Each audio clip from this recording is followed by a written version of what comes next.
மாறா ம் ஹாஸ்பிட்டலே கேட்கணும்னு நினைச்சேன். டாக்டர் என்னடா சொன்னாரு? அண்ணனை எப்ப டிஸ்சார்ஜ் பண்ணுவாங்களா? மதியத்துக்கு மேலே வந்துடுவாங்க. ஆ, அண்ணனுக்கு எதுவும் பிரச்சனை இல்லைல்ல? அது குணமாயிடுச்சுல்ல? ஒன்றும் பிரச்சனை இல்லை, பயப்பட வேண்டாம். அவர் முழுசா ரெக்கவர் ஆயிட்டாரு. இன்னும் 20 வருஷத்துக்கு அவரை ஒன்றும் பண்ண முடியாதுன்னு சொன்னாரு. அது போதும்டா. இனிமேலாவது அண்ணன் ஆரோக்கியமா ஆயுளோட நிம்மதியா சந்தோஷமா இருக்கணும்.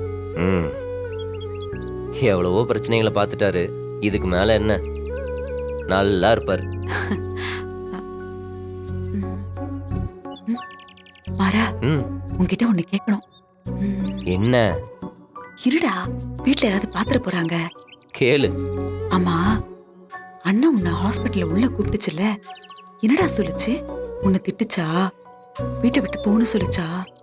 வீட்டை விட்டெல்லாம் போக சொல்லலை, வழக்கம் போல் திட்டினாரு. உன்னால தான் இப்படியெல்லாம் நடந்துச்சு, நீ இன்னும் திருந்தவே இல்லை, அப்படி இப்படின்னு கண்டமேனி கழுவி ஊத்துனாரு. ஸோ இனிமே கரெக்டாக இருந்துக்கணும், குடும்ப விஷயத்தில் தலையிடக்கூடாதுன்னு சொல்லியிருக்காரு. அதெல்லாம் சரி, உன்னை ஏத்துக்கிறத பத்தி ஏதாவது சொல்லுச்சா? என்ன பேசுற நீ? அவராவது என்னை ஏத்துக்கிறதாவது? ஆஹா, சூரியன் வடக்குல உதிச்சாதான் உண்டு. அவருக்கு இப்ப முன்ன விட என் மேல கோவம் அதிகமா இருக்குது. அதெல்லாம் ஒண்ணும் இல்லடா. அண்ணன் கோவத்தை பத்தி தான் உனக்கு தெரியும்ல. 20 வருஷம் உன்கிட்ட பேசாம இருந்துச்சு. அதுக்கப்புறம் மனசு மாறி உன் குணம் தெரிஞ்சு உன்னை ஏத்துக்குச்சுல, அதே மாதிரி இந்த வாட்டியும் உன் மனசு தெரிஞ்சு அது உன்னை ஏத்துக்கும். சரி இந்தா. எதுக்குடா இவ்ளோ பூண்டு?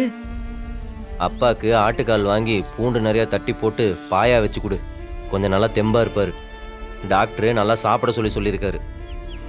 அப்பதானே என்ன திட்டுறதுக்கு சௌரியமா இருக்கும். செஞ்சு கொடு.